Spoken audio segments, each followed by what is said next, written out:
Good afternoon, everybody.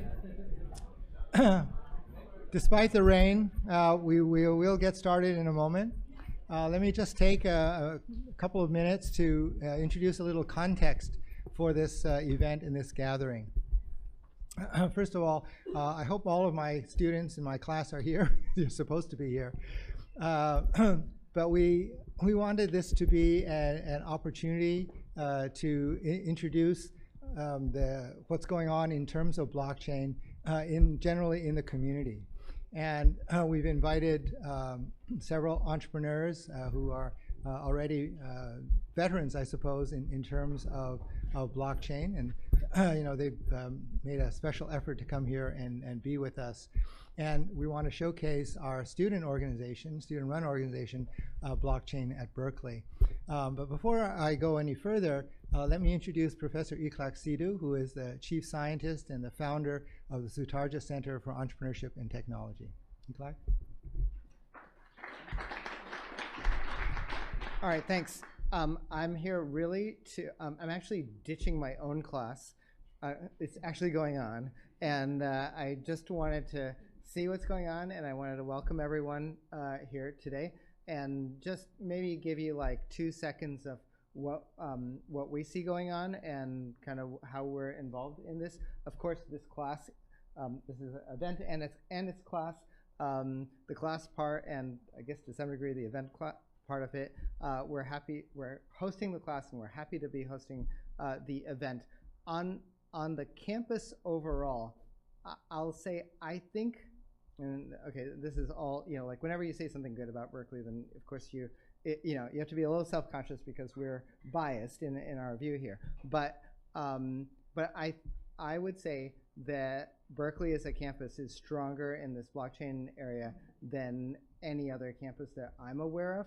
And I don't know how many people are coming from other places, and I'll talk to you all later on the side. But the reason why, if you just look at the amount of activity that's now going on the Berkeley campus related to blockchain, there's a couple of different components of it that are really strong. I'll say, first of all, in terms of a student organization, and blockchain at Berkeley represents just a very large mass of very smart students that have taken a lot of self-initiative and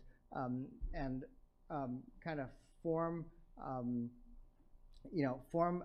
enough momentum around this topic just from the point of view of students alone. And then a couple, and it turns out that some of the early students were actually connected with our center before, even at the very beginning of blockchain at Berkeley. And then at the same time, in parallel with Don Song and with so many researchers that are here on the Berkeley campus, there's a whole fundamental pillar that's just research, that's not a student activity, but there's a whole research activity that's going on. And then from our point of view as a center, we've always been involved in the intersection of both the teaching aspects, that is, teaching all of the topics for which there isn't a book, where industries are about to emerge, what's about to happen, nobody really knows, and there isn't another place that you can go to figure that out. And we're pretty good at figuring out how you get all the relevant people together and how you pull out the information that you can see kind of what's next or how the future will unfold in these areas. And a lot of education happens from that point of view. And to support that education, and I'm going to say at the very applied end of the spectrum, so all the way from the very fundamental work that goes on here, all the way to this other end of the spectrum, which is very applied and very, how does it interact with industry? We have that activity that goes on also. And it's just a lot of activity on the campus, and I think it's only going to increase. We're just very happy, supportive, very happy to be supportive of all the activity that goes on. I think that's all I can. I'm sorry. There's one other thing that I'm sorry, I'm not done talking. There's one other thing that I wanted to mention, that along the way, we started to develop the blockchain lab as part of the center, partly to support the education aspects, and like I said, but we are now the first of the activities of the blockchain lab is that we are providing, I don't know if we have the exact number, you know, like $50,000 or $70,000 of awards, and to support some combination of fundamental work and some combination of student projects and things like that. And we just closed the submissions for that, basically, you know, roughly today. And in the next few days, we should be in a position to announce that. So that's the other piece of activity that's going on. So with that, I will hand it back to Pochi. Am I handing it back to you? Thank you. All right, okay, so thank you all. All right.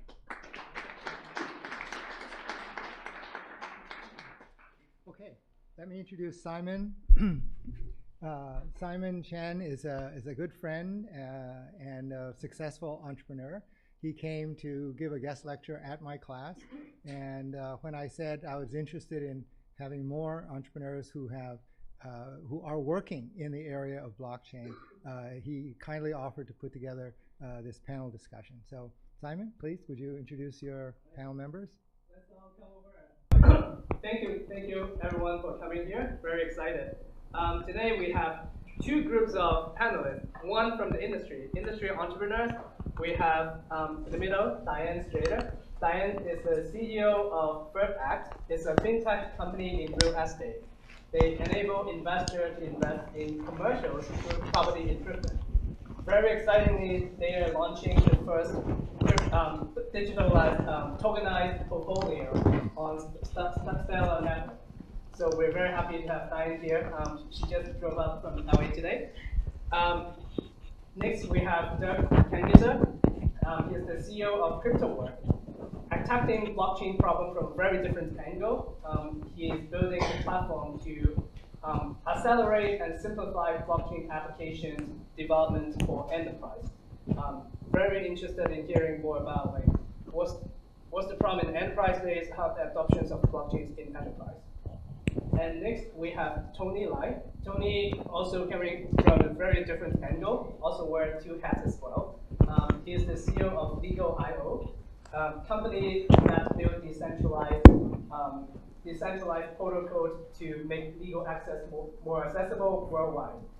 He is also the co-head of blockchain group of Codex Stanford, coming from the legal side.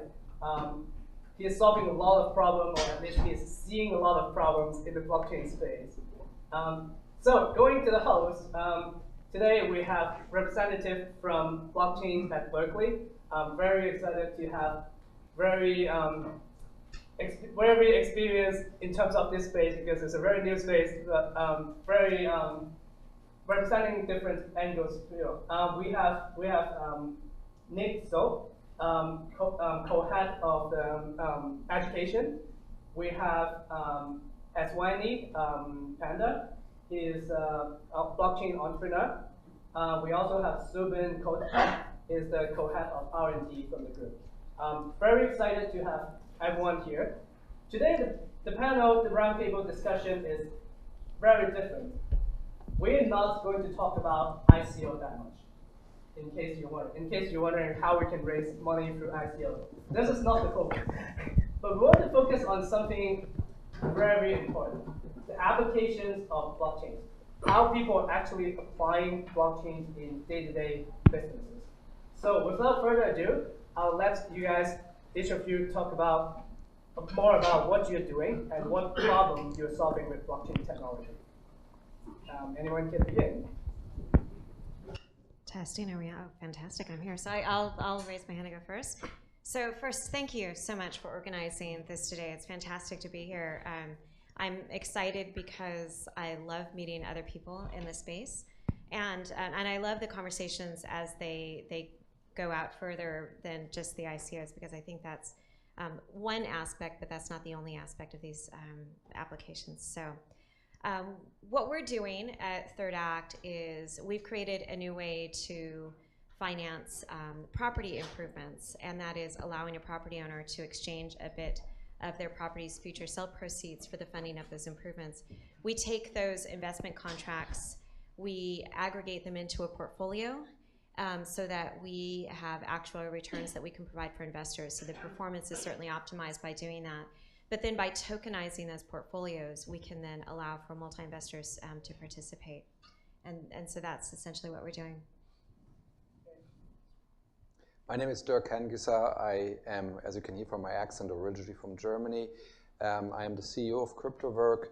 CryptoWork has developed a technology. Actually, my co-founder is still a adjunct professor here at Berkeley, and that's the reason I am connected to this wonderful institution. We have developed a technology to accelerate blockchains, public blockchains, and have built APIs to all existing consensus algorithms. As you know that the Ethereum or Bitcoin blockchain have some limitations in regard to throughput or transactions per second, and our proprietary technology allows to actually accelerate these to, at a large payment company on the other side, we run 600,000 transactions per second on the Ethereum and the Bitcoin blockchain. What do you need that all for? Deliberately, we created a middleware. We are an SAP certified company, so SAP sells us as well and integrates us to their HANA cloud platform. Wherever you want to have a large transaction of data or a large flow of data, and the current existing public blockchains limit that, and or private blockchains such as the IBM Hyperledger blockchain does not work because the number of nodes are actually as high that you cannot use that private blockchains, we come into play. We have done so in the pharma sector so far in the US, where together with Merck, you know that the FDA come up with new regulations in order to counterfeit drugs. So we help them to overcome a problem of a centralized database. I can go more into detail about that, but so we are deliberately doing that. By the way, just one word, I am absolutely not a fan of ICOs for a number of reasons. We are not talking about this today, I understand, but I just want to out myself at the beginning.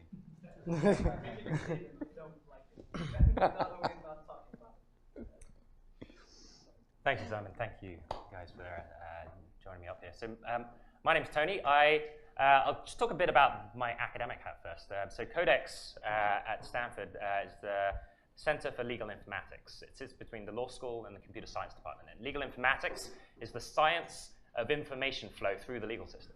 There's medical informatics and informatics in various other industries, but legal is particular in that, one, it's been very slow generally to adopt technology, and yet it is fundamentally all about information and about data. And so there's been a thread of research for quite some time around the broader topic of computational law, computational contracts, computational regulation. And we've been pursuing this at our center for quite some time, and blockchain we see as a subset of that. Blockchain in terms of the particular instantiations of distributed ledgers and verifications around that, they represent a kind of legal technology which we see as obviously having a place within tokens and the ways in which value flows can operate there. But more broadly, I think this is what we were talking about. What are the underlying technological implications when you can start creating flows of trust, when you can start creating these self-enforcing non-zero-sum games, which are actually what the legal system was designed to set up and create, where how do we form these coordinating markets and commons and set rules around them so that we can organize in societies and markets more efficiently, and so that the value goes to the right place. So that's where we're coming from an academic perspective with Codex. We're looking at the use cases, what are the regulatory barriers behind preventing these use cases right now, what are the intersections with things like data protection law, with things like competition law, with all of these further sort of regulatory frameworks that impact upon different industries. That's my academic hat. So my entrepreneur hat really began when I helped set up the Stanford Startup Accelerator that Simon came through as well, StartX. We set up as a nonprofit student-run organization as well, except we were able to get ourselves independent from the university, get a partnership with the university, and they gave us $1 million every year to be a separate independent organization, which was great because then we could just focus on supporting founders. And I mean, we love professors as well, but they have their own interests, whereas we, as supporting founders, it was all about, what can we do to create this ecosystem that's all about that peer community.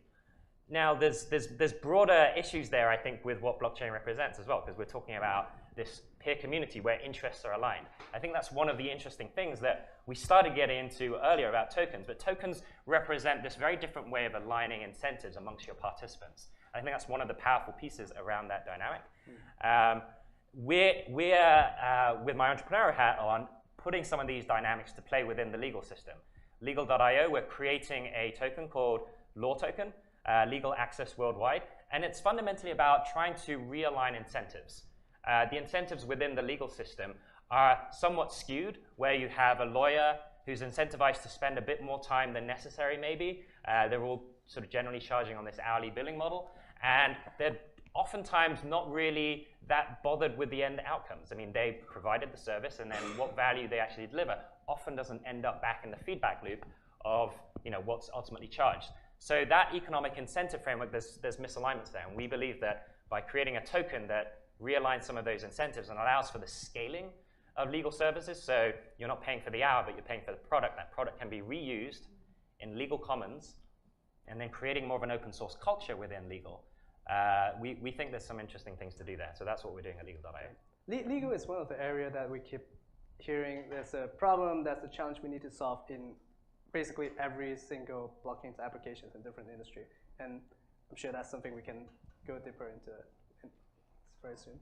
So quick comment, I remember, I think it was a couple years ago, we were joking amongst our team and saying, so do you teach the attorneys how to code, or do you teach the engineers how to do laws? So do you have an opinion on that? I do actually, yeah. I see a bit of both. I do want to highlight for any coders out there that there's this burgeoning field of legal engineering. So there's going to be, I think, schools for legal engineering going forwards, and the best law schools are going to start offering legal engineering courses based very much, I think, around this field. So we did run some classes, coding classes for lawyers. Now we're getting a lot of coders coming to our group seeking to learn about the law, and so I think it's going to go both ways. It's never been hotter to be in legal technology. Legal engineers. I like the title. It will become the next hottest title, right after data scientist invented in the AI space. And if I could jump in here real quick, actually, now that we're talking about education, I'm seeing more and more interest just from the common person, the general average. You don't know whether they're in STEM or whether they're in an unrelated field. Showing up to our classes, we offer 2 classes. Just for context, we offer 2 classes, one teaching the fundamentals of what blockchain is and all the related fields and how it came to be, and generally distributed systems as a whole. And then also I personally teach the dApp development course, which covers both coding and also protocol development. And so there is, I can see there is a lot of confusion amongst, especially newcomers, on what things like aligning incentives means. A lot of people think that, okay, just doing an ICO means that, okay, incentives are going to be aligned and everyone's going to buy it and everyone's going to make money and everyone's going to be happy. But really, it's a lot more nuanced than what people seem to think. I mean, a lot of the students we get come in, and it's totally fine to be wherever you are in your own journey towards enlightenment, I guess. But a lot of the students come and don't really have a fundamental understanding of what Bitcoin even is. They've come in and heard that it's drug money, basically. You can use it to buy drugs on the dark web. Or is that what you guys teach for in the blockchain at Berkeley? Well, not anymore. We used to do that. Yeah. It's problematic. Yeah. Good jokes. No, that sort of attitude is somewhat problematic because it ignores kind of the underlying technology that really gives rise to a lot of the great and fantastic use cases that can come about as a result of building on a decentralized system. We also, though, want to educate people on we want to make them err on the side of caution when it comes to steering too close to the hype. I'm sure everybody here has heard of Long Island iced tea.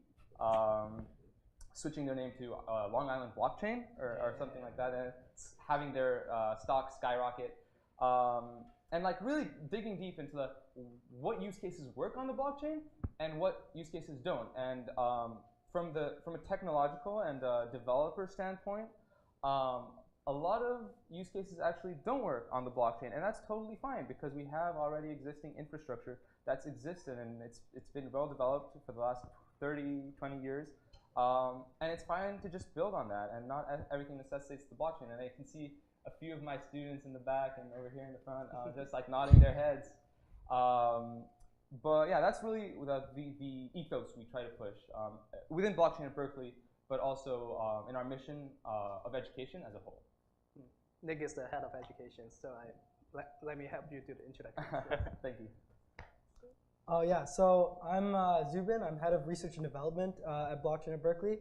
I'm more interested in protocol level stuff. So as you know, we were talking about earlier, the throughput is just not there on most of these public blockchains. Visa can handle around 47,000 transactions per second at its maximum.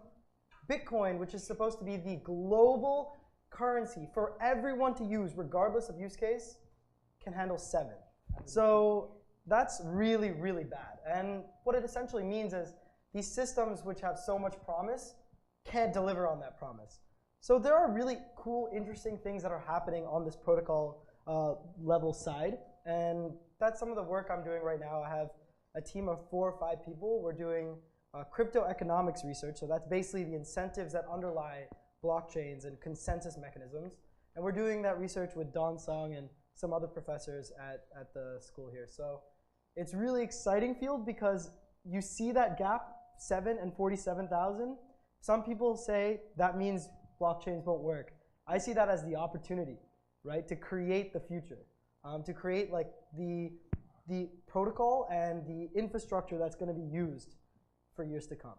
So you're seeing it's an emerging space. The direction is correct in your point of view, but there are things that we actually need to do, which creates the business opportunity. Yeah. And I think education is so vital for that because the reason we're no longer in blockchain and Bitcoin is only for drugs is because the community has kind of educated themselves and educated each other on the really important use cases that exist in law, in education, in engineering generally.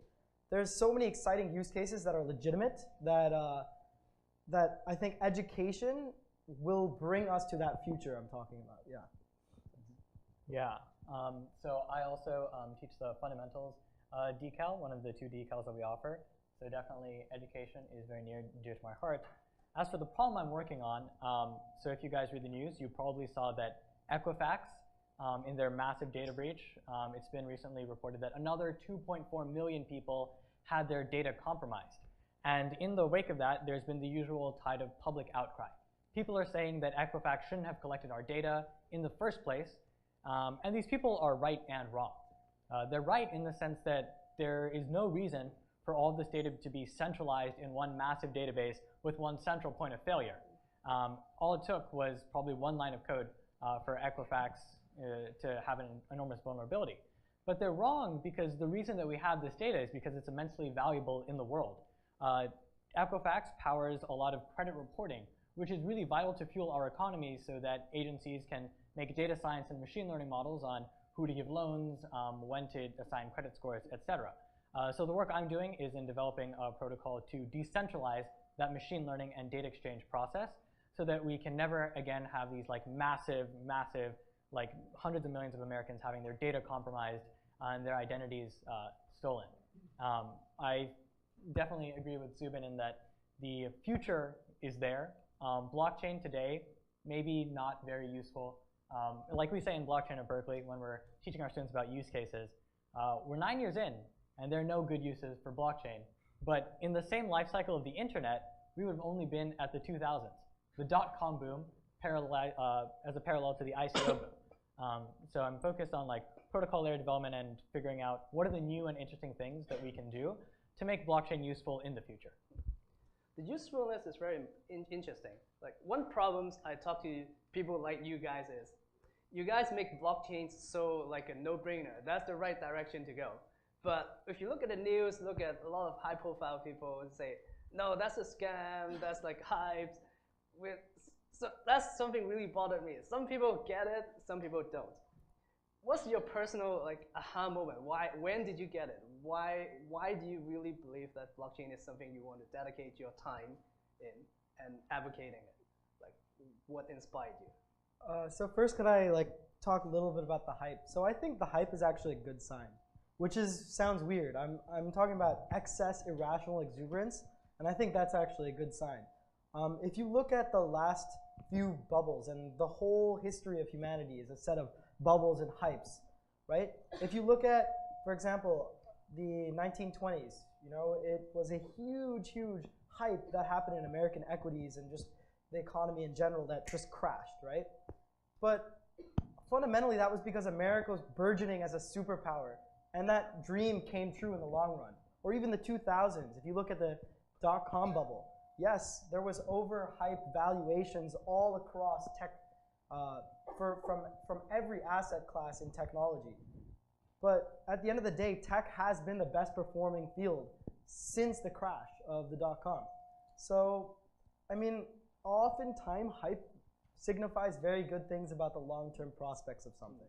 So you're excited about it because that's a hype and you believe something will come out real after that? I think the hype means that some people are really understanding what's possible. Okay. And maybe they're getting a little too excited, but the excitement will lead them to build and to create and to educate. So that's good. So why are you guys so excited or too excited? Well, I think in our case, we came to blockchain looking for some very fundamental problems to be solved. How many of you guys study first principles as you look at use cases? Human-centered design? Oh, I need more hands. I need more hands. So we came to blockchain with three fundamental problems. One was that we wanted security. One is that we wanted durability. And the last is that we wanted transactions that were low cost. Potentially high frequency, but low cost was very important to us.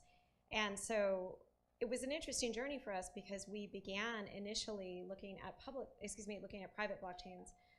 We were one of the first startups to be accepted into IBM's Blockchain Founder Accelerator. And it was great to go through that because IBM, being who they are, get approached by a number of companies. They say, make me something blockchain. And there's no use case that's strong enough to really support the need for blockchain. And what they've done brilliantly, I believe, is they've applied human-centered design in trying to understand all the stakeholder needs, going at it from really what is the problem that we're trying to solve and how do we apply the technology. And so I learned a lot in that process. We ended up not taking advantage of that yet, and we'll see if we do. And that's because during that time, we also then became much more exposed to what was happening on the public side. And understanding that the types of investments that we are developing are specifically for institutional investors. We're talking about deploying a great amount of capital. We needed to go back to those first principles and make sure that the systems that we're developing on are in fact ready. And we've been at this now for, in the blockchain world as a whole, for about 2 years. And in the, I guess we would say, public space now for probably about 9 months. And we didn't find exactly what we were looking for in Ethereum, which is, I think, the most obvious place that some people go to. Not to say that it won't get there, but when we need something now as opposed to unicorns, rainbows, and lollipops, we are looking, again, for the security, for the durability. Our contracts are average 30 years in duration, so we're looking for something that we hope will be around for a long time, and then also for that low-cost transaction. At the end of the day, we need to be able to understand the transaction costs because we are developing a product that allows us to offer these investors a way to invest without what they call the 2 and 20, which is the management and performance fees that some parties typically apply to institutional grade investments. And by being able to do that, it means that we can get more investors to participate. We can, of course, raise their returns. And we feel that we're going to offer perhaps a leading product that other parties would follow on as well. So I think that it's so easy to be the hammer looking for the nail, especially because the technology is exciting. But it's so important to go fundamentally back to why on earth do you need this? And I've seen on a daily basis, I see crazy applications. But I do think that the hype is great because I think it's attracting a lot of talent. And there's some brilliant people doing amazing things. So, so that was kind of our I guess, search. I want to just reflect on the notion of hype versus the notion of the underlying ethical sort of principles underlying the space. And I think hype sort of comes with, coming with hype comes the speculators, comes the people who are really in it to make money, and there's a lot of money to be made, there's a lot of money going into the space. And that sort of all came in last year in a sense, and before last year there was, you know, in a sense, the core of people who were doing it. Certainly within my personal circle, there was a sort of a notion that this is the new way that well, not the new way, but it's the way the internet was supposed to be, right? 2011, 2012 was part of a class called Ideas for a Better Internet, and one of the projects that we were working with was called Diaspora. They were an open source challenger to Facebook at the time. At the time, they'd raised the largest Kickstarter amount, and a lot of the principles that they were building around are a lot of the same principles that a lot of these sort of notional disintermediating blockchains are all about. And so I think that's the spark for me when it really started to become clear that there was a there around this technology that could actually underpin some of these more idealistic visions that had been coming out around 2010, 2011, 2012 in the face of, you know, the domination of Facebook. And obviously in the last few months, we've seen a lot of those early internet pioneers kind of come back and say, yeah, we probably didn't get some things right, like identity and like trust and like, you know, self-sovereign data and things like that. So I think for me, going beyond the hype, I think those are still some of the most exciting pieces of what this whole ecosystem represents. It's the fact that we maybe do have a chance, once again, coming back to aligning interests, but having a control over, you know, who has our data and how we allow people who use that data, whether they're actually, you know, doing things on our interests. This whole notion of, you know, advertising and, you know, the misalignment of interests there, I think, you know, there's a potential solution around that whole piece as well. And, you know, not having these large corporate organizations sort of brainjacking us essentially in the ways that they have. So anyway, use cases and sort of ethical principle underpinnings, that's kind of, I guess, the spark that got me going. Jumping into that though, sorry. No, I feel myself sometimes like torn between two lovers, right? When you are in this enterprise software space, right? On the one hand, we have this amazing people on our company also who come every day to me with great new ideas and great new concepts. And then I tell them on the other side, look, here's the enterprise world on the other side, right? And I try to convince them to say, explain me what we do without using the word blockchain. Right? And what do you mean? What do you mean? But it's all this. And I said, no, tell me what it does do for the enterprise, right? And it's a big challenge, right? It's also a challenge that enterprise are not there yet, right? When you talk to them, the first thing, wait a minute, currencies? No, we're not doing this, right? So it's a learning curve. We are sitting on an information advantage here, which sometimes we have to recognize. And when we go to the real world of enterprise, they are light years behind us. And we need to translate this into some kind of value proposition for them. That's sometimes very hard, right? And sometimes actually a lot of ideas then fall back because why should they do that? Why should they replace an existing process with something new where they have vested capital in? So we need to find the use cases which are really making this classical old things, make it 30% cheaper, 30% better, 30% higher quality. All about the dollars. Yeah, that's how they think, right? And it is a little bit that we need to bridge this right now. And we are in this interesting space that we are coming from the bottom up, rethink the world, right? Which is a great, great thing. But on the other hand, there's this big out there enterprise who had the big dollars. They are ready to listen, but we have to pick them up. No, I will say that because I feel a bit like a veteran now for the time that I've spent here in the blockchain space, is that it felt very much when I was talking with the private blockchain people that this is an enterprise for enterprise. On the public side, it's we the people for the people, and there's a cultural divide in there as well that we can talk about or not. But I think that both sides have really come to appreciate the other so much more. And I think that in part, anytime you're dealing with technologies that are open source, you never know what you're going to get. And I think you're going to find some very, again, bright and exciting and wild types of applications coming from either sides. I've seen some crazy ideas come out of the enterprise side too, but I do believe that we are looking at some of the benefits on both sides, and it'll be very interesting to see where we go because this grand experiment is just starting. Well, just to build off that point, what's interesting, I think, about enterprise in this space is because of the nature of a lot of the development being open source, a lot of the enterprises need to be working together almost as a group of rivals, but creating these interoperability standards. And so one organization that we've just partnered with at Stanford to set up an educational framework, primarily for lawyers, actually, because their members, this is the OpenID Foundation, and they have a separate nonprofit called the OpenID Exchange. They're the largest interoperability nonprofit for digital identity. And so they're super interested because all of their members, the Microsofts, the Googles, the Salesforces, are having business and technical teams that are actually really pushing the envelope in terms of potential use cases. And so their legal teams, they're actually like, whoa, whoa, whoa, whoa, whoa, don't get this, massive liability, GDPR, all sorts of things.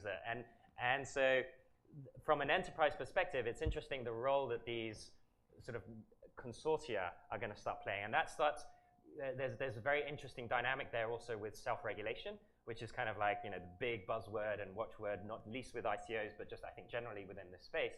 And so there's going to be an interesting, I think, slightly different dynamic when it comes to the role of enterprise in blockchain and sort of the public good side of things, and then also potentially with public sector bodies like Berkeley City and the kinds of public interest, I think, role that we're starting to see enterprises, again, and this is part of a completely separate trend, but we're seeing corporate organizations and enterprises being pressured via their governance more generally to think beyond just the pure bottom line.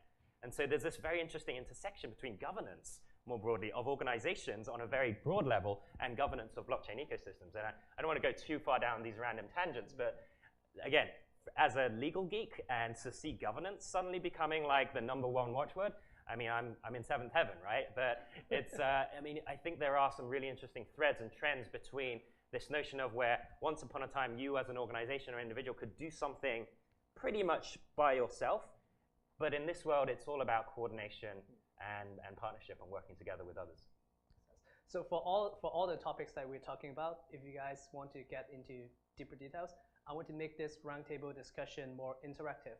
So we will actually have 2 sections of Q&A. We will go halfway and then we'll have Q&A, and then we'll come back to the stage, have more discussion, and then we'll end with Q&A. So maybe, Jocelyn, you can remind us when we're almost like halfway, then we can go with a Q&A. A few minutes before 5 right now. Okay, cool, great. So let's get to be more concrete. You guys talk about use case solutions. I guess the problem is really in the startup world, it's about problem looking for solution or solution looking for problem, right? We all know it's like solution looking for a problem. Sometimes it works, but that's not the ideal world. Unfortunately, people are arguing maybe that's what's happening in this blockchain technology space.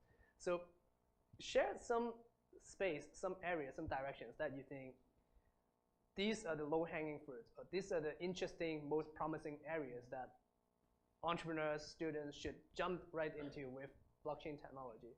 What are some of the ideas that you like, or some of the directions that you think would be right for this technology? Yeah, I think it's always good to start with the fundamentals. So back to square one, back to basics, and you got to look at where blockchain started and for whom it was built, and the kind of the context of the time in which it came about. And so you look at the history of the cypherpunks, and really that was it was a group of people who were kind of somewhat frustrated with the way the centralized world worked and how disempowered they felt within it. And so really going back to, I really liked what you talked about, about the community aspect, because in fact, like in my eyes, blockchain was about the individual originally. It was about being able to empower everybody in a unique way, in a way that only they could be empowered, and it enabled them to do things that nobody else could do, no big company could do, or maybe a big company could do it, but they could also do it as well on the same level. being able to raise the same capital in some way. Capital didn't even matter back at the time. And seeing how far we've come since, that's been maybe, some people say 10 years, I would say 20 a little bit. Looking back at the research that's been done and analyzing it from that standpoint, yields very, very interesting results. And so you always want to be able to look at things from the benefits. And I know this is a buzzword that many people use a lot, but the trustlessness of the system. I would actually use the word trustful, because instead of removing trust from all parties on the network, it actually makes it so that you don't have to know someone else on the network to trust them. You can trust them anyway because you know that the system, the network, will self-regulate and enforce its own protocol, right? And so in any use case, I think that is a good start when you want to look at what's what and what's not. Yeah. Community with individuals that involve trust or trustless. Yeah, going off that, one of my favorite quotes, and I think what inspired me to like really start like digging deeper into blockchain, getting more involved, is blockchain doesn't let you do anything new. So when you're looking at blockchain use cases, you have to determine what is the level of interaction between peers on the network in this use case. Because if it's just you interacting with some entity, it doesn't have to be a central entity, it can be a decentralized entity. If it's just you interacting with one entity, you might want to ask yourself, is blockchain really necessary? Blockchain helps us as a community interact, knowing that everyone is working towards one goal, which is to make more money, to get more of the token that is laid out at the protocol layer of the network. It's not really trustless, like Nick said. You trust someone else because you trust that they want to make more money. The reason that we have different tokens is because different tokens have different standards on when you make money. And so instead of trusting that someone is going to do a certain action, you just trust that they're going to try and maximize how much money they get, and that the network has been set up in a way that you know, and you can verify rewards like that particular action. So I mean, that's all very abstract because really, if you ask me to draw on a specific good use case for blockchain, I'm not going to be able to tell you anything that you don't already know. Thanks for the honesty. Well, we could, sorry. We could get specific on that though. Actually, Pan and I just had a conversation yesterday about what we thought was a good use case, well, what I thought was a good use case, which was prediction markets. I think it's necessary for prediction markets to be trustless / trustful, whatever we're going to go with. But actually, we don't need the whole blockchain for that. We just need the distributed ledger aspect of that. We don't really need the cryptocurrency. We don't need Bitcoin to be Bitcoin. We don't need, for example, Ethereum to host Ether. Prediction markets could very well work without that in some notion, to some extent. And then I think a specific example of not a great use case that we keep hearing about is something like the supply chain. And I think that's kind of a taboo to talk about how supply chain is not good for blockchain, or blockchain is not good for supply chain. But that's a long conversation, and anybody who's interested can have that conversation. And we're definitely not acting in our own self-interest. The first project that really put our organization on the map was building supply chain blockchain solutions. Yeah. I mean, just on that, I'd be curious just to understand what the primary objections to that are, because obviously, as you're saying, a lot of the early sort of default use case things that people go to, oh, it's going to help coordinate supply chains. It's like the hello world, right? Right. So hello world applications. Yeah. Specific example how that actually works in the supply chain. We have been approached by SAP and Merck to actually develop a use case for the US pharma industry. There's a law out there because the FDA has seen a lot of counterfeit drugs, and since last year, every prescription drug in the US has to have a unique ID on it, right? Which is, all right, painful for the manufacturers, but can be done. But by the end of this year also, there's a 2 billion problem arising, because right now, 2 billions are going back from the CVSs, the Walgreens, to the wholesaler, sometimes for oversupply and whatever reasons. And the FDA says, if you wholesaler, when these things come back, can't from A to Z identify what the journey of this specific package was, you have to destroy it. So the industry deals with that and says, well, the only thing what we can do is a centralized database. So here's the interesting aspect. What we created for them is a centralized database of hashes. We hash every little package. We do that for Merck for 1 million, put it on Ethereum and Bitcoin, right? Because our technology allows to actually eliminate the cost of Bitcoin and Ethereum, and do on a single core, we do 800,000 transactions on a single core on Ethereum. So we created this database of hashes only, and when it now comes to the wholesaler, the only thing what the wholesaler clerk has to do, use an app, right, rehashes the package, make a hash-to-hash comparison. In 99.9%, there's a green light popping up. Fine, done, right? Hash-to-hash, it knows it's existing. We know it's not a counterfeit drug, and it's done. So it's these kind of use cases you can think about, which are very, very practical, right? And they really solve a big industrial problem, because centralized databases are not the answer to these kind of problems. But I would almost argue that it does serve the individual, because what that's doing is it's putting power of that authenticity back eventually into the consumer's hands. And they want to know that they're taking the correct drug. Yeah. I think another thing, right? So sitting here in the United States, it's sometimes easy to forget that not in every country can people really trust centralized entities for basic things, right? So we assume that like our dollar is going to have about the same value next year, and that we're going to be able to get basic utilities, and that our freedoms are going to be protected to some extent, right? And what happens is, if you're sitting in a country where that's not necessarily true, then you cannot trust these centralized databases. You cannot trust these centralized entities at all. So to give a concrete example, like if you're in Venezuela with strict capital controls and hyperinflation, what is going to happen to the value of your money? Well, it's basically you're going to get hyperinflated away. All the things you've worked for your entire life are worthless. And you can't trade it to a different currency because of these capital controls. So you can escape the centralized system by working through Bitcoin, honestly.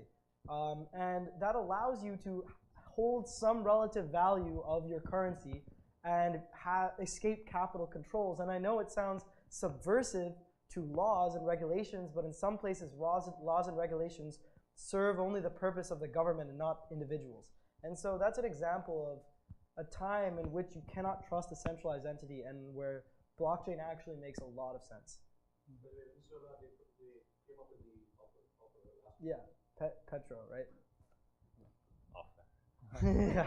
Yeah. So going back to Tony's question of why, and this is a broad statement, and definitely you'd have to look at use cases on a case-by-case basis. But why the supply chain, as a general rule, doesn't make sense to be put on the blockchain? And I'm still, and this is an open question for the company that you mentioned as well. But so the real issue with centralized databases is that you can't ensure the integrity of data before it's digitized, before it's put into the system. And the problem with decentralized, you're saying, or centralized? No, just centralized databases. Unless the company controls the entire vertical, there's no way that they can ensure that third-party actors are inputting correct data. And so the issue there then becomes, yes, you could hash data at each point, and you could put it on the blockchain, and you could check it after the fact when the package arrives, and you could ensure it is the same. But what is stopping you on a centralized solution from ensuring that it wasn't tampered with prior to the fact? And then furthermore, the issue with centralized solutions is that you can tamper with it after the fact as well. So that's the issue with centralized solutions. But and decentralized solutions fix that, in that nobody can tamper with it after the fact. But the problem still remains in that you can still tamper with it before the fact. And so yeah, this seems like a common problem across both. So yeah, yes, I mean, exactly. that's why we say that supply chains aren't really a good use case, because they don't fix the entire, the larger problem. Because the blockchain doesn't remove trust, in this case, it just delegates the trust down to the person who's usually doing something fraudulent, which is what happens before the pill or the drug actually goes on the blockchain. So going back, last year we did not I, but like other members in the club did a project for Airbus, which is based on supply chain, and investigated it like really deeply.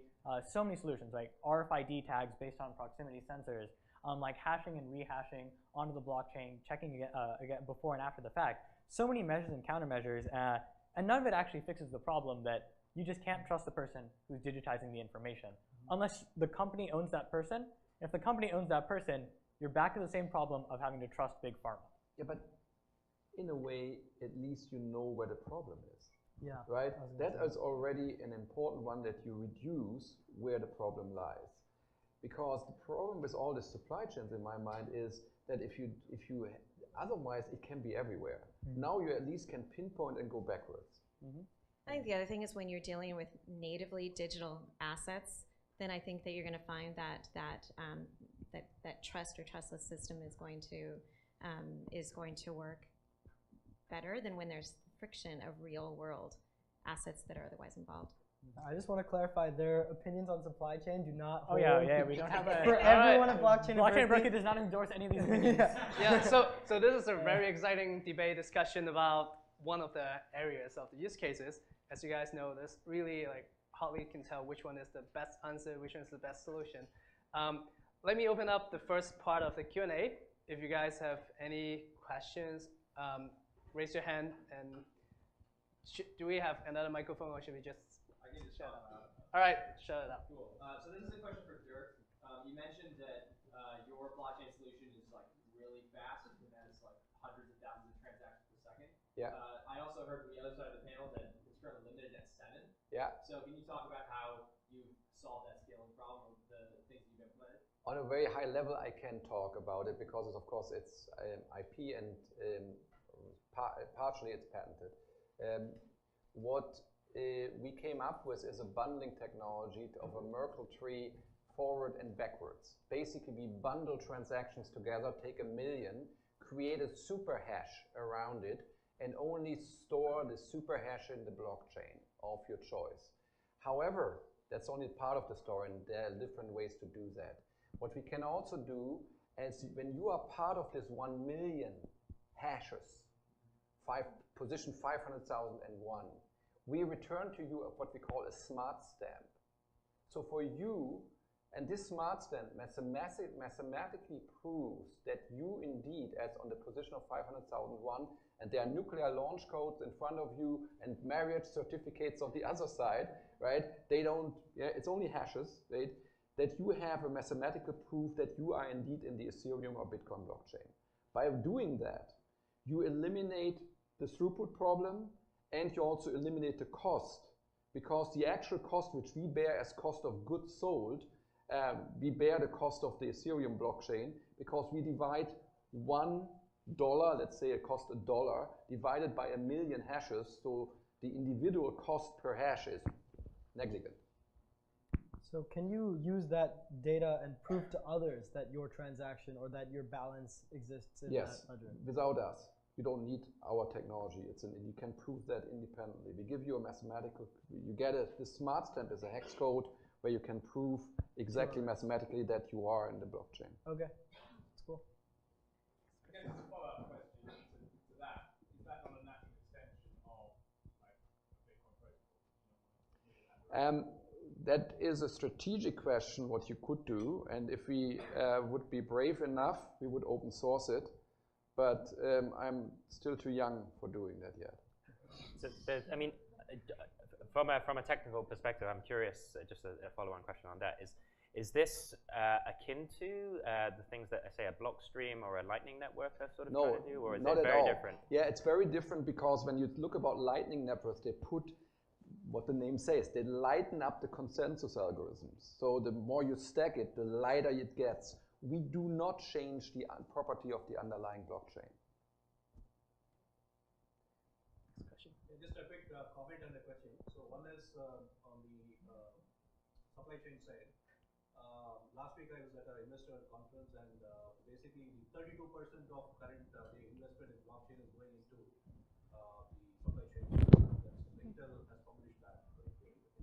they've given for each investor where the investment has gone in on the blockchain side, 32% has gone to supply chain. So which means a significant amount of work being done in the supply chain area.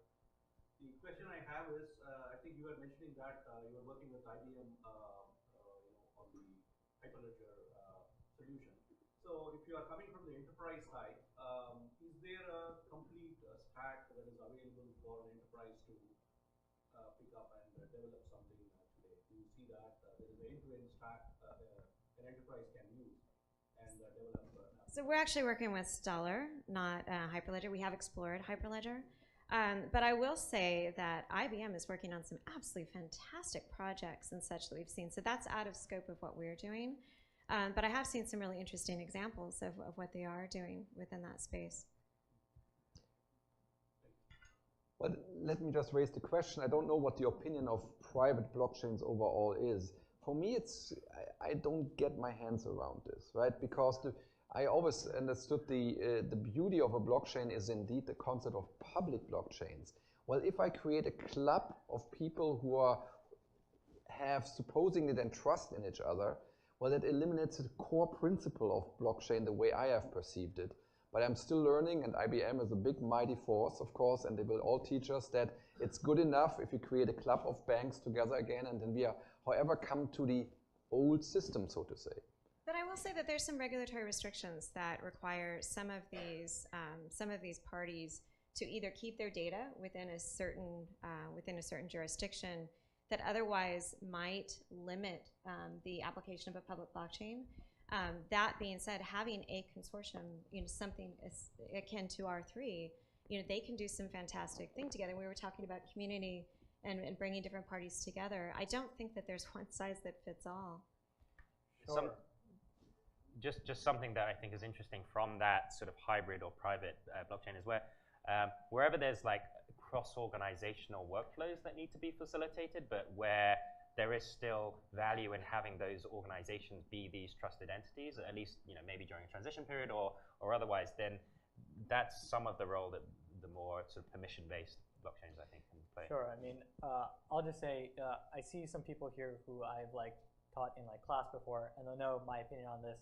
And what we say is private blockchains are not blockchains. Mm-hmm. The specific set of attributes, sometimes you need permissions, sometimes you need database restrictions. We're not casting anything bad on the use case.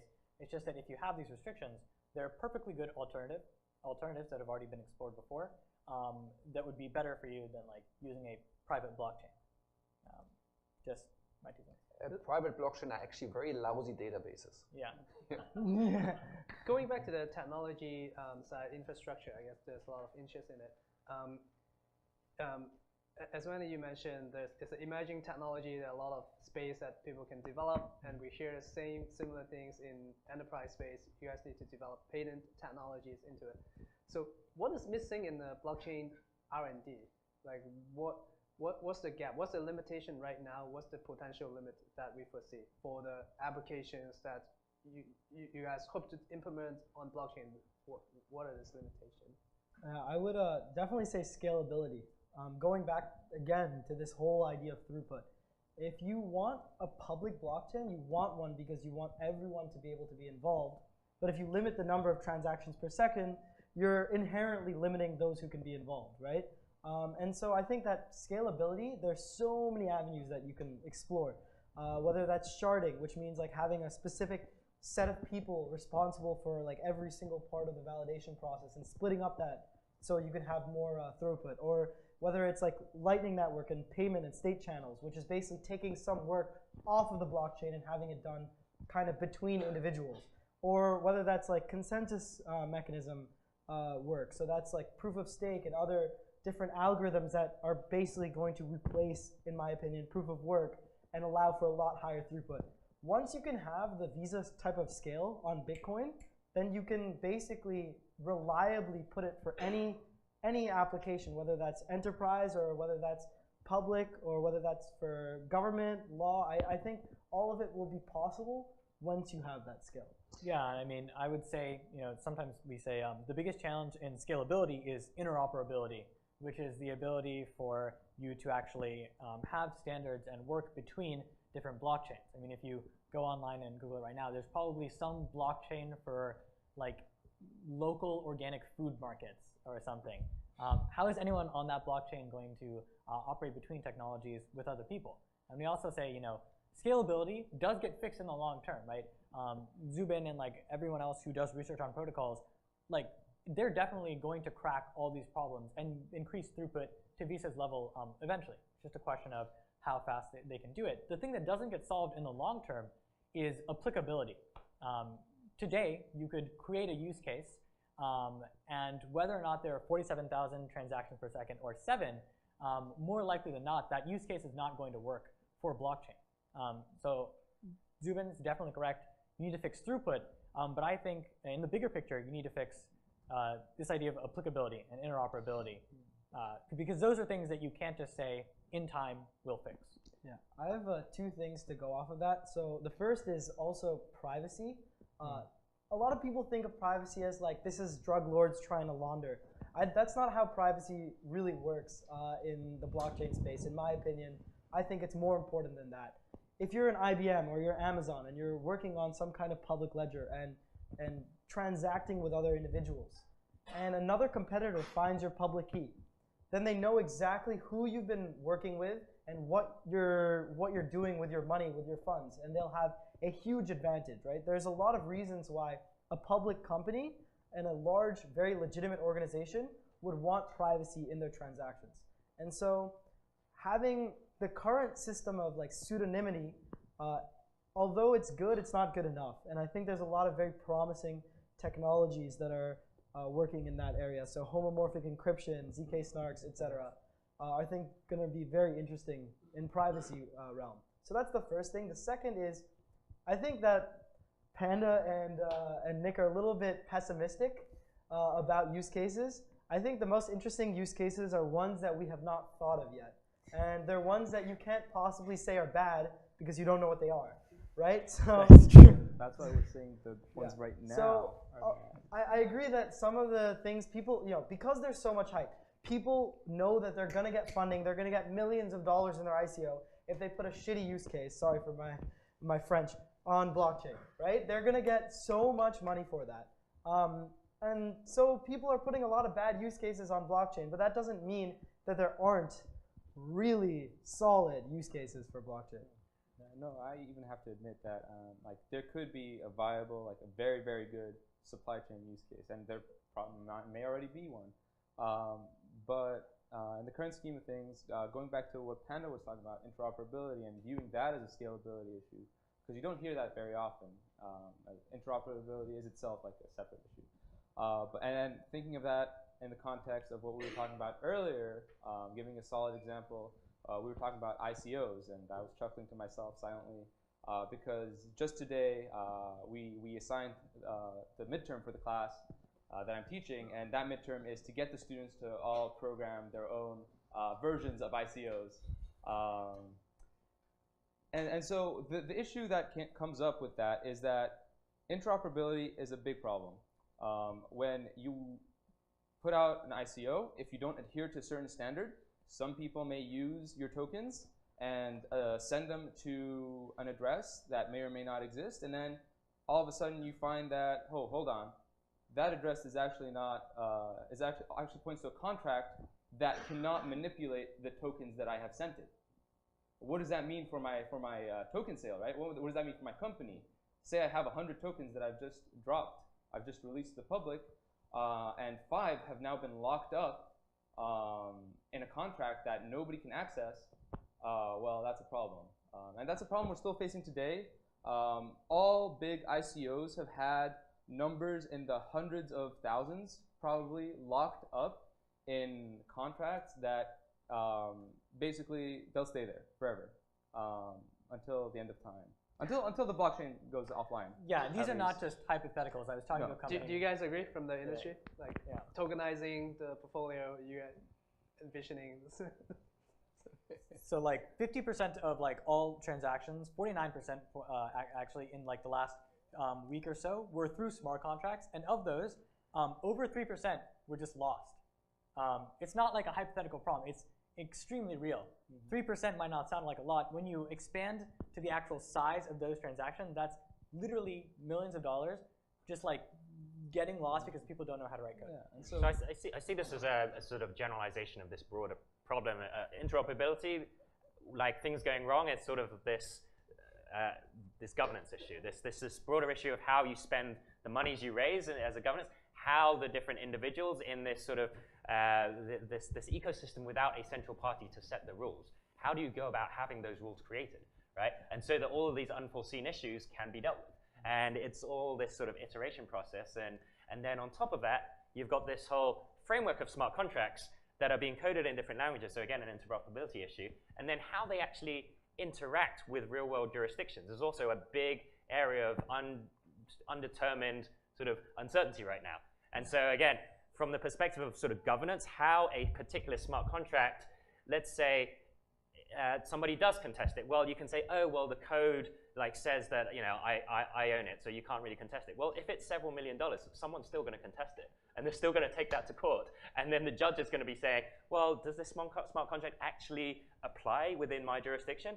Again, all to be determined. And I think digging down on some of these uncertainties will be some of the things that I hope will really unlock some of these use cases. And you know, it's really where you have that certainty agreed up front that the value can really flow. And again, that's one of these more meta principles about smart contracts generally as well that is so exciting, is that if you can pre-agree and like predetermine where these potential alignments for agreement are, you're going to have more of that, right? And again, you see that there's going, I mean, I guess this comes back to some of the use case piece, but really good use cases for blockchains are where there is this sort of like haze of uncertainty and there's a lack of coordination. And if you can sort of create some smart contract frameworks where it's sort of more obvious where those coordination points are, then that's a potential good use case. A bit abstract, but. Another thing that I see is just UI, UX, the interoperability, having access to these tools. I think if I could encourage your students to think about that, I think that these different applications will become far more mainstream when the tools are just so much more approachable. 100%, 100%. I mean, I spent probably 2 hours teaching my students how to test their smart contracts, and then the very next day, literally the next day, there was a tool that came out that basically automates everything like that. And that just shows you, you're right about UX, UI, you know, human-centered design is very, very important, and we're just not there yet. We're basically, if you think about back when .com first blew up, how terrible. Just go back and look at one of those websites. Just look at how like bad the design was and how people were still exploring the new paradigm, and look at it now with VR and how VR can make people sick, like physically sick, just because of the mind-body kind of like disconnect there. But yeah, what's the Twitter bootstrap of blockchain, right? I'm sorry? The Twitter bootstrap of blockchain, right? You know, where you have this sort of like standard like design kit that everybody uses, everybody's familiar with, and then yeah, that exists actually. It's called Truffle.js at the moment. Yeah. But there's nothing to say that nobody can come along. We have questions on the floor. So this is kind of tying the governance point together with like we're at the early stages of the internet question. So one of the things that like everybody knows about blockchains is that they're immutable. So what would happen if like whatever pets.com was immutable? You know what I mean? Like the early days of the internet or the internet we still have to use today.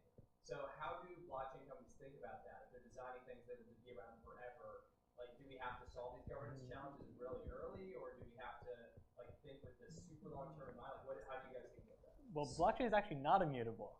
So that's how blockchain companies deal with this. Every time Ethereum releases an update, they tell everyone, they hard fork, and now there's a bunch of new software. Blockchain is not really immutable in like that sense.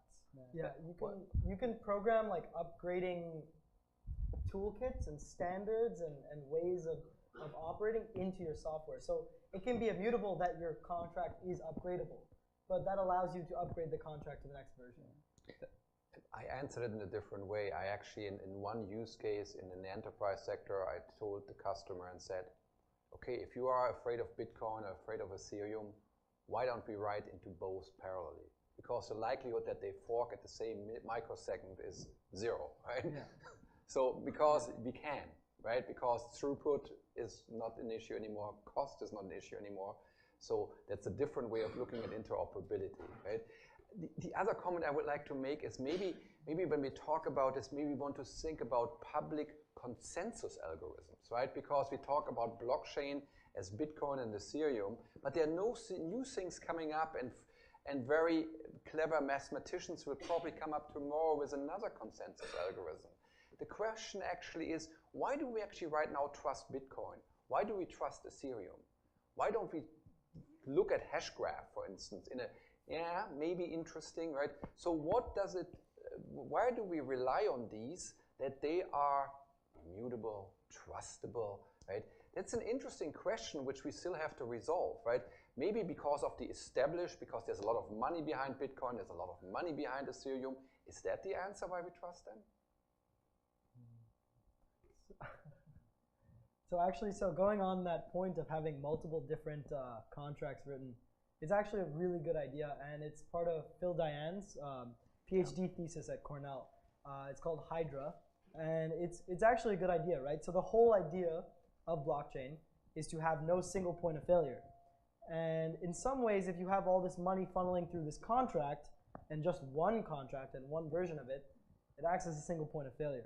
So divide it into many different types, and you're less likely to have a failure that's critical to your mission. I think that's actually a very good idea. Blockchain technology, you talk about the immutability or mutability. How about blockchain company? We talked about blockchain applications. One of the use cases about community. When you have people, when you have users, essentially we're giving back the trust to the individual themselves. It seems like a very disruptive model to me. Like nowadays we have centralized or bordered internet, right, to control all this community. We are saying that blockchain is technology to disrupt all of that. But what is the form of the blockchain technology, blockchain company itself?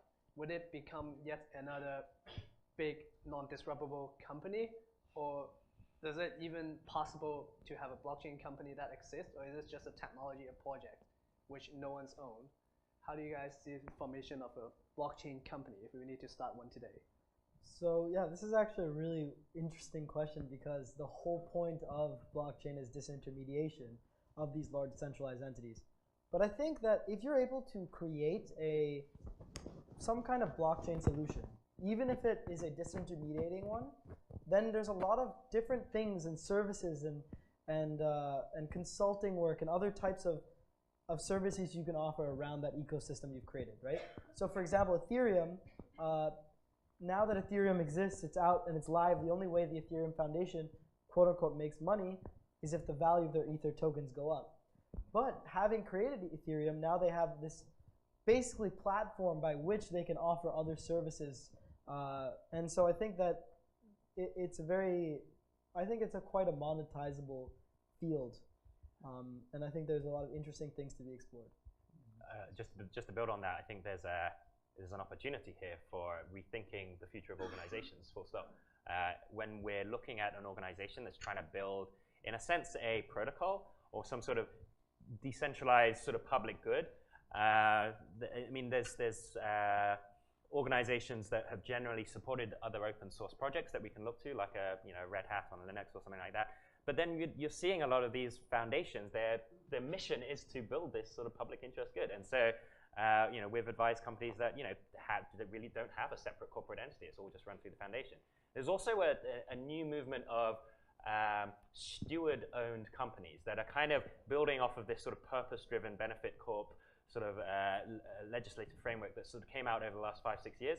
And they're building out new ways in which corporate entities can actually own themselves, in a sense. So if you go to purpose.capital, there's a group that's raising funds from sort of non-traditional high net worth individuals who are looking to buy out what were formerly sort of like high growth companies, but that have decided, yeah, we're probably never going to exit. We don't want to IPO. We want to build a 100, 200-year-old company that's going to serve our stakeholders.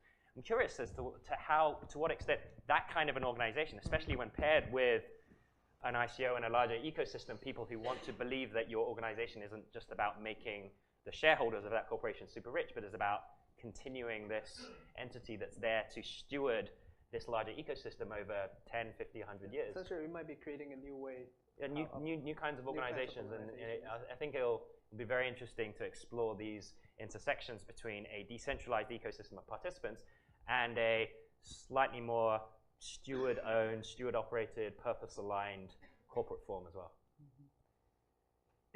So we have a lot of students in the audience.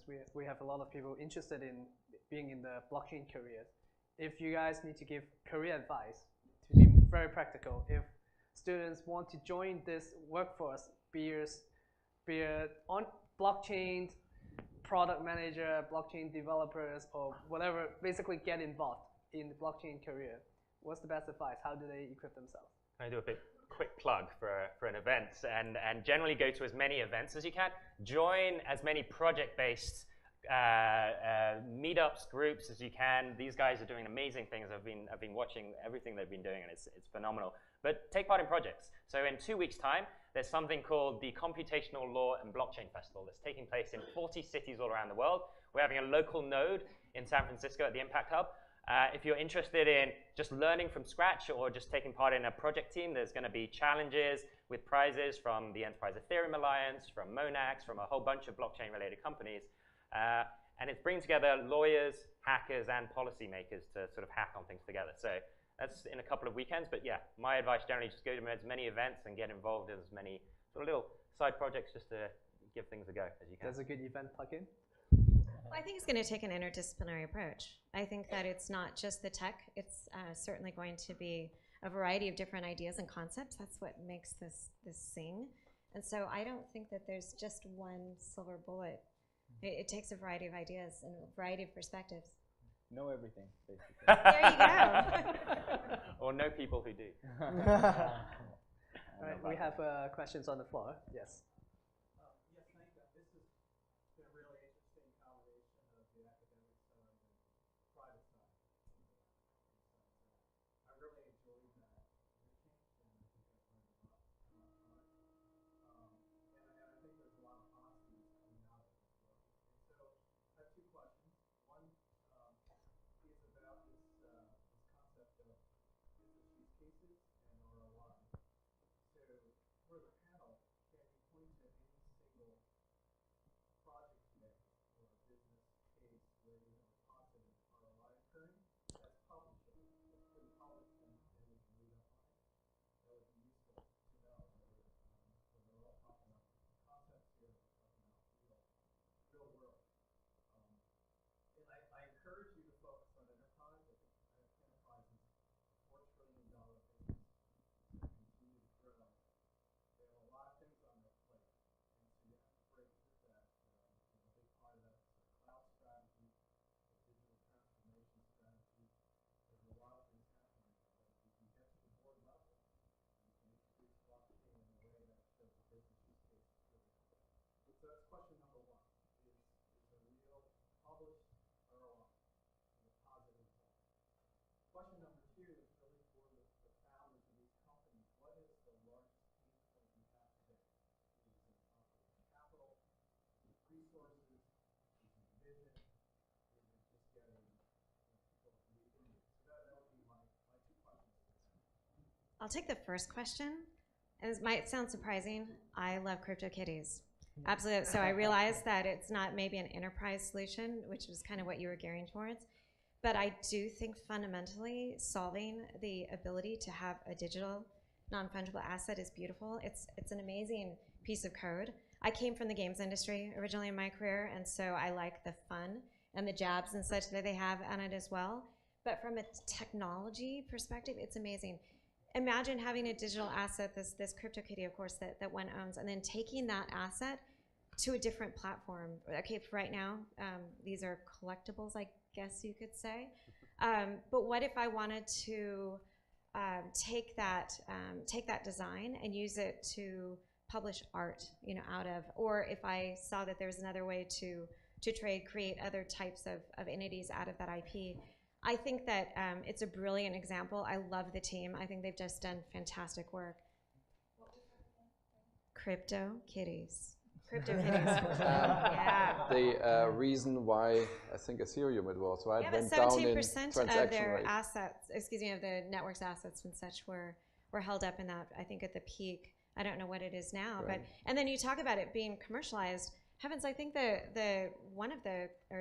number of them were going for over $100,000. So it's commercial. I believe that about $3 million went into the development. If I remember, that just was something I read.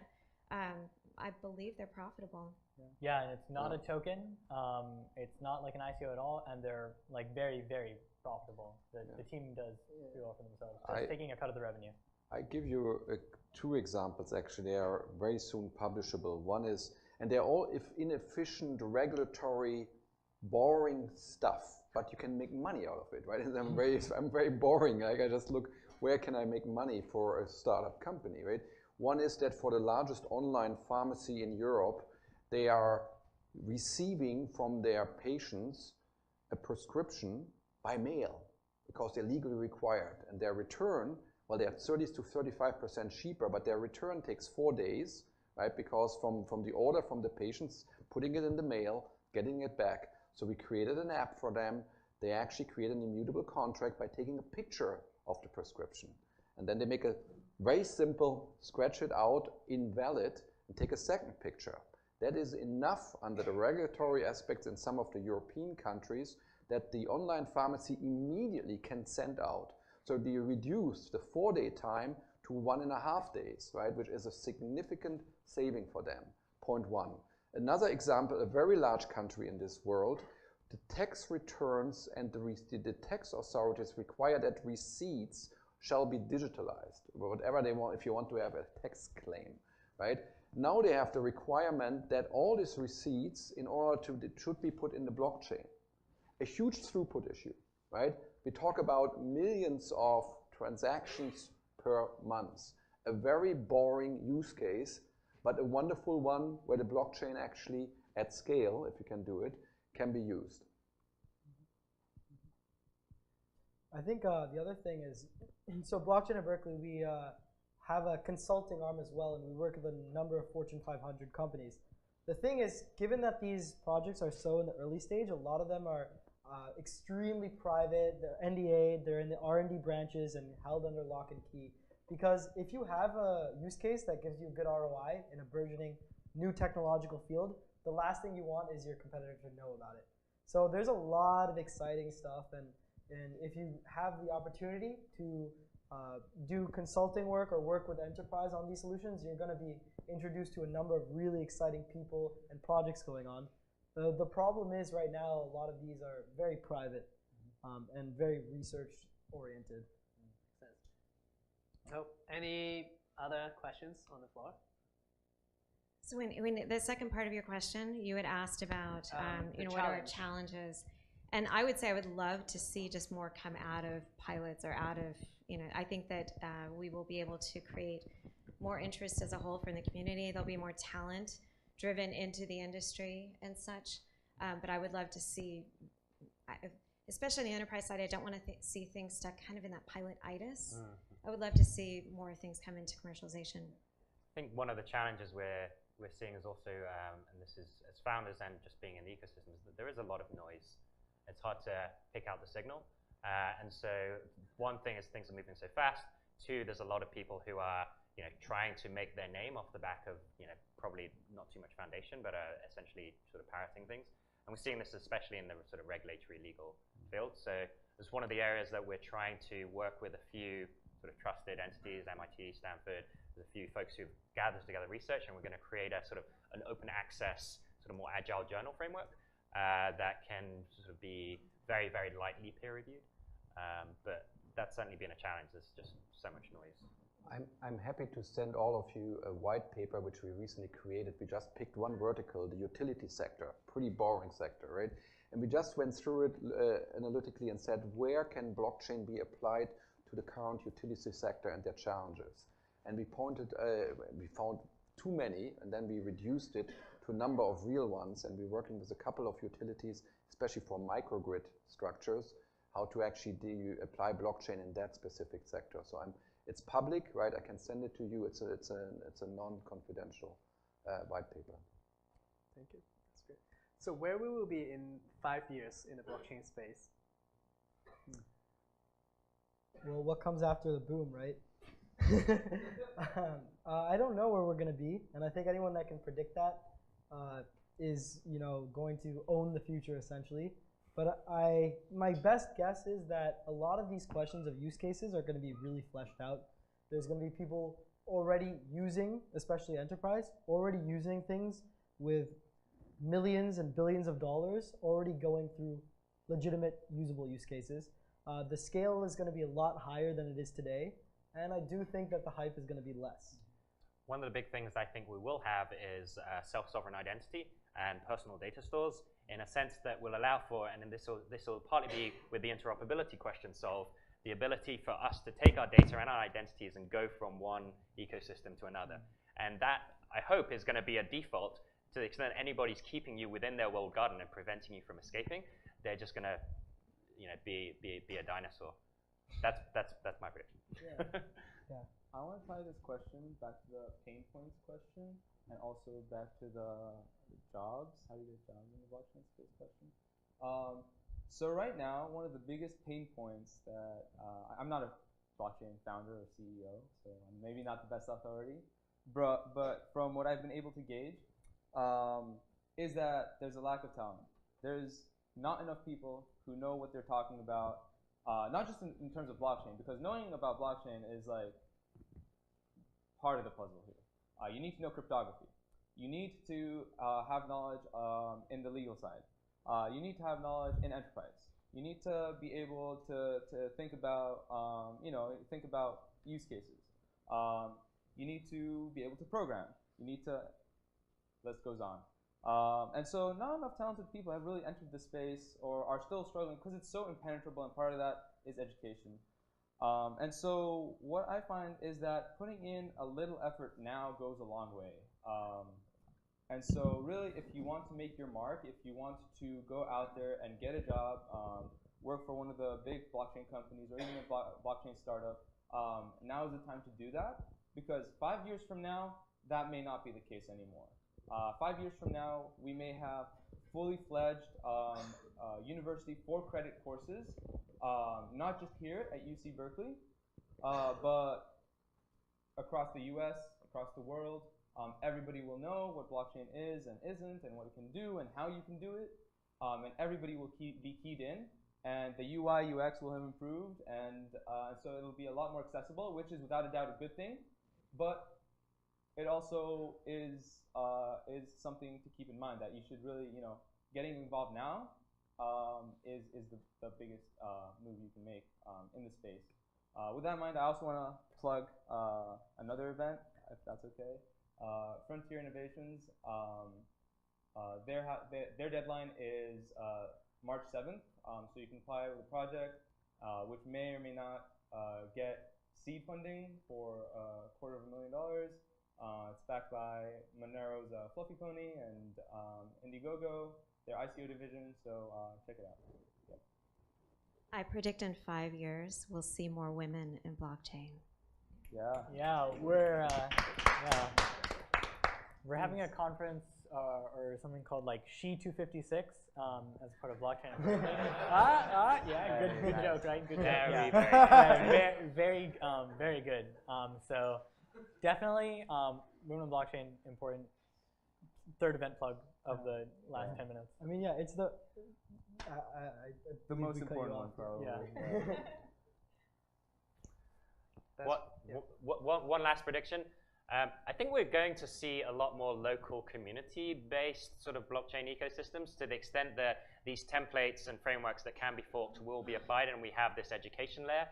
This is one of the potential promises, again, of this sort of more impact-minded sort of platform co-op intersection, is where we get these sort of locally owned, or it's all about the local participants, and they're creating these decentralized value exchange frameworks that don't result in all the value being extracted out to the ether.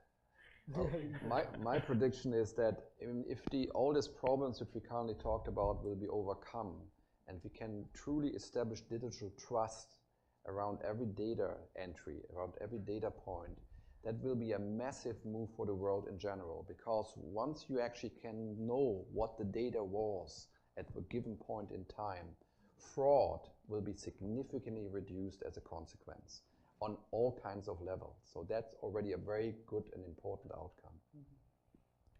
We also haven't done the tie-in with AI yet.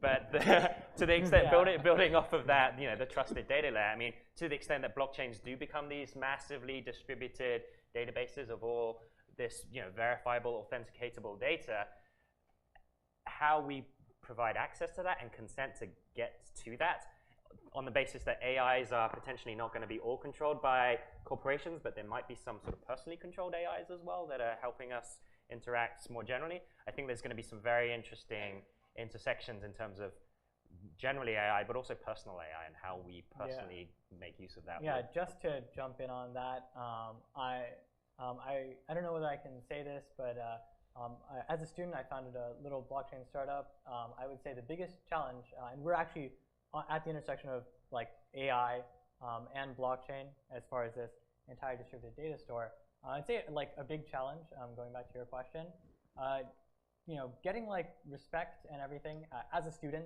working in a field that is like enormously technically complex that a lot of people don't get into.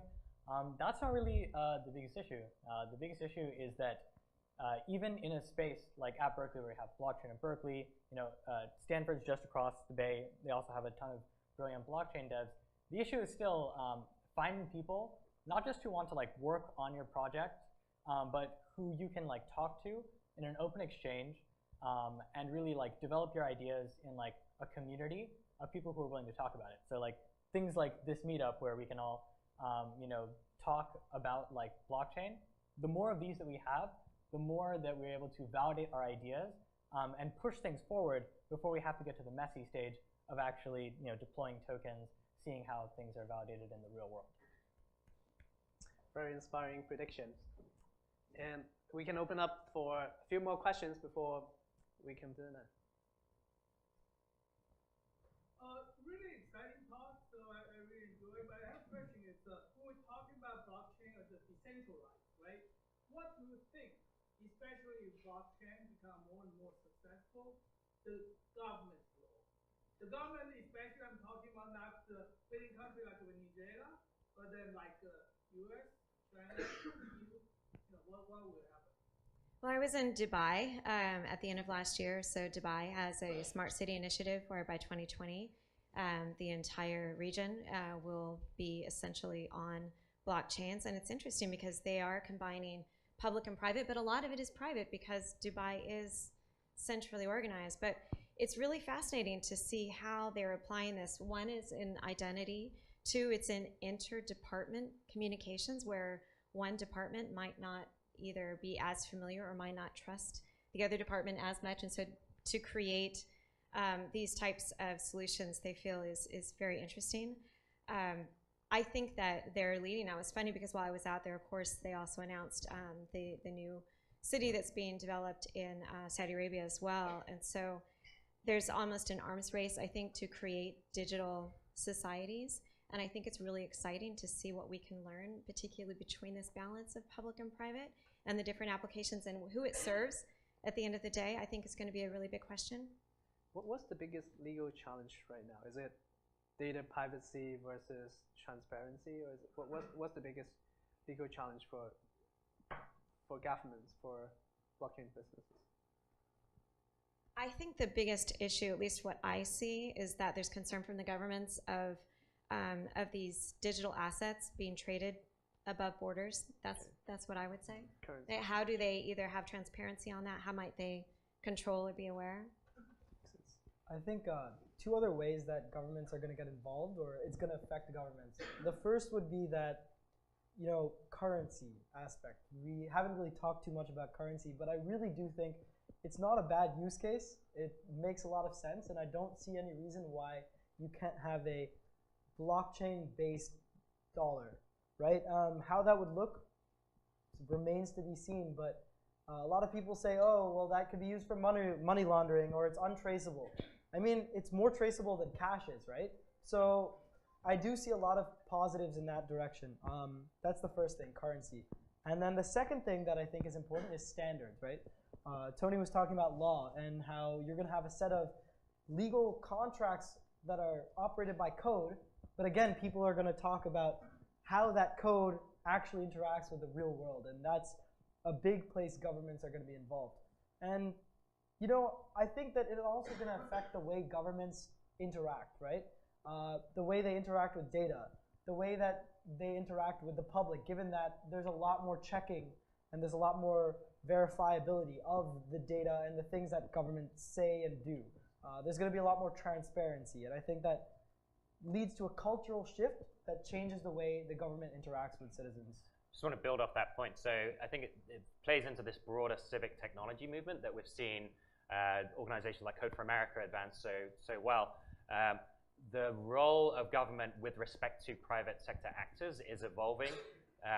And you know, this isn't just, I think, a result of the neoliberal sort of